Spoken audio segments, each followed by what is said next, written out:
మీ madam పేరు ఏం పేరు? ఇంకో మేడం? Okay good. బాగా ఏం చెప్తుంది అమ్మాయి టీచర్? జానకి టీచర్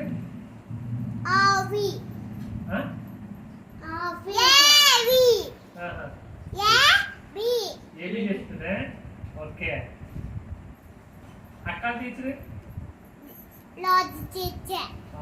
ఏం చెప్తుంది?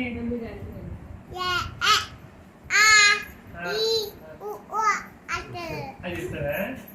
ఓకే. బాగా చదువుకో. అక్కడ కూడా బాగా చదువుకోమని